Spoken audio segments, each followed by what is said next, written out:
আজকে আমার ছুটির দিন। তো ছুটির দিন হলেই কি কোনো কাজ করতে হয় না? কিছু না কিছু তো কাজ করতেই হয়। আসসালামু আলাইকুম ভিউয়ার্স, আমি শারমিন আক্তার।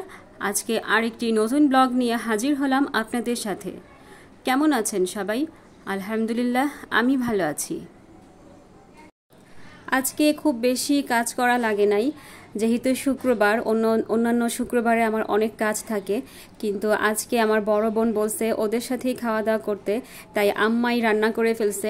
তো আমি শুধু সকালের খাবারটা করেছি। প্রতিদিন রুটি পরোটা খেতে ভালো লাগে না, তাই আজকে ভাত আর বেগুন ভাজা খাবো। আমি বেগুনগুলোকে আগে কেটে রেখেছি, আর কাটার আগে ধুয়ে ফেলেছি। কাটার পরে ধুই নাই, তা না হলে তেলে ভাজবে না বেগুনটা। আর আমি একদম অল্প তেলে বেগুন ভেজে ফেলবো।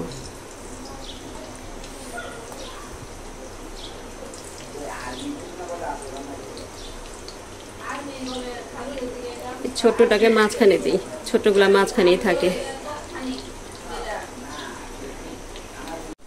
তো বেগুনটা দেওয়ার পরে একবার করে উল্টাই দিব।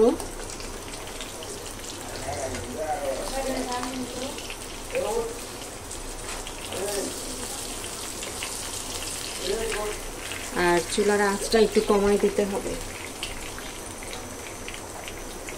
কেননা বেশি জোরে আঁচ দিলে পুড়ে যাবে।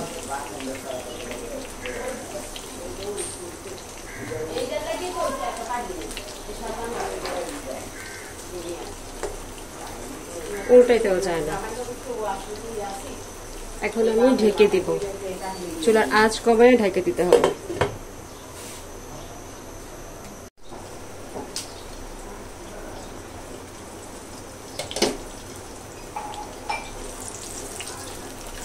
দেখছেন কি সুন্দর লাল লাল কালার হয়ে গেছে।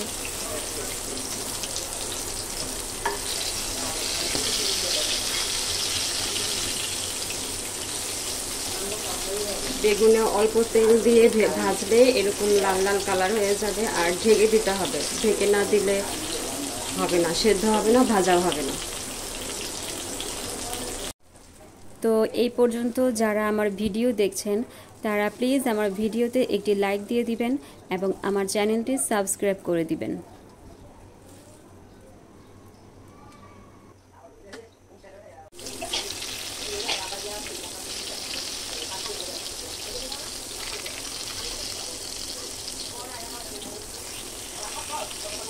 আমি বেগুন ভাজার মধ্যে অল্প কিছু পেঁয়াজ বেরেস্তা দিয়ে দিব। আর আলুর ভর্তা করব, আলুর ভর্তার মধ্যেও পেঁয়াজ বেরেস্তাটাই দিব। পেঁয়াজ কাঁচাটা দিব না, কেননা কাঁচা পেঁয়াজটা না খাওয়াই ভালো। অ্যাভয়েড করছি কাঁচা পেঁয়াজটা। আর পেঁয়াজ বেরেস্তাটা দিলে ভর্তাগুলো অনেক মজা হয়।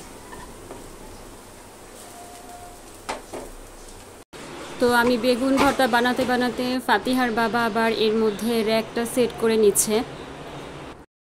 তো এখন পেঁয়াজ বেরেস্তা আর শুকনো মরিচ একসাথে মাখিয়ে নিচ্ছি, বেগুন ভাজার উপরে দিয়ে দিব।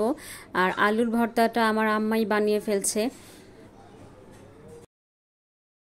আসলে এইভাবে বেগুন ভাজা খেলে অনেক ভালো লাগে, আর বেগুন ভাজাটা খেতে আমার অনেক ভালো লাগে।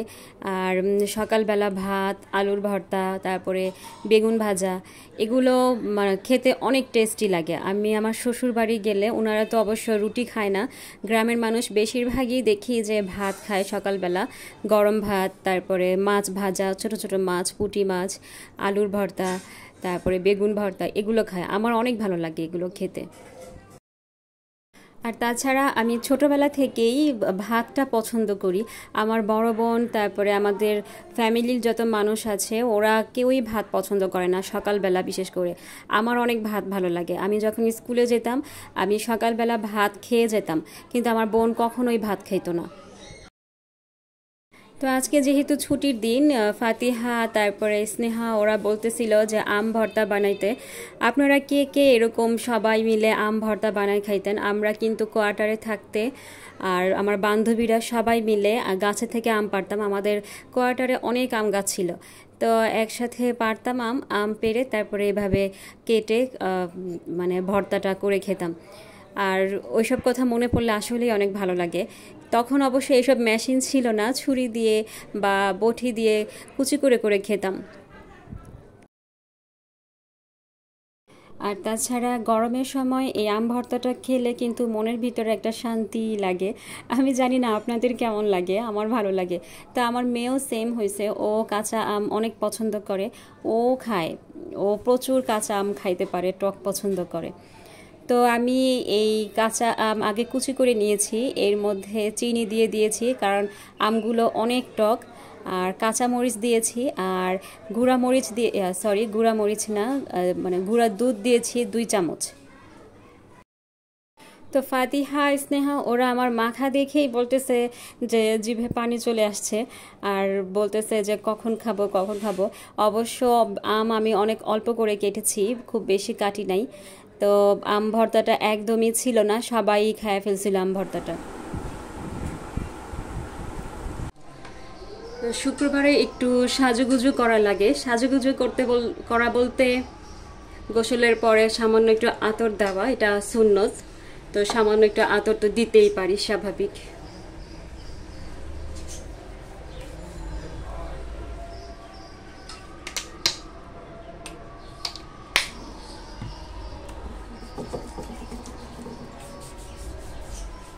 তাছাড়া আজকে আমি কোনো কাজই করছি না।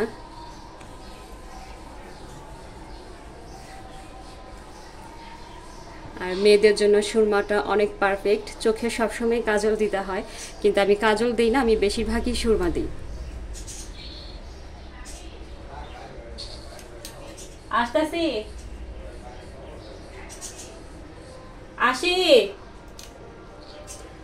সুরমাটা দিলে অনেক সুন্দর লাগে চোখ।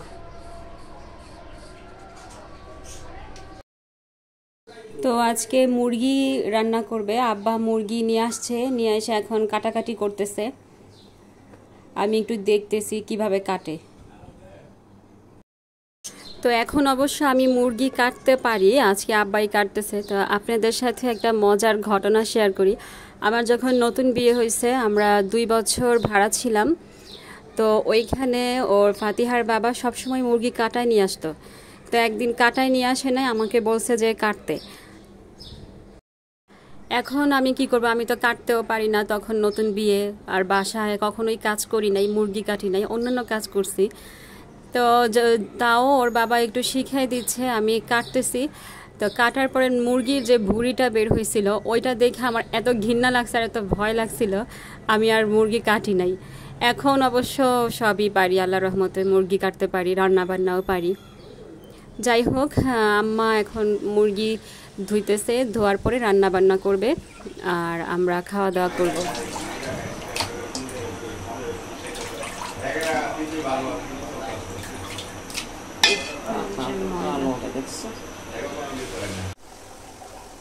তো আমার মায়ের হাতের রান্না অনেক মজা হয়, আমি দেখছি, আমিও পারি, তাছাড়া দেখলে তো আর সমস্যা নেই।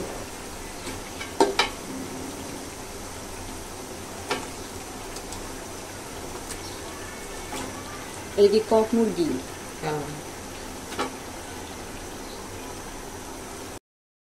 তো মাঝে মাঝে এরকম না রান্না করে খাওয়ার মজাই আলাদা। আর তাছাড়া মায়ের হাতের রান্না তো বুঝেনি। তো আজকে আমার ভিডিও এই পর্যন্তই। আল্লাহ হাফেজ, আসসালামু আলাইকুম।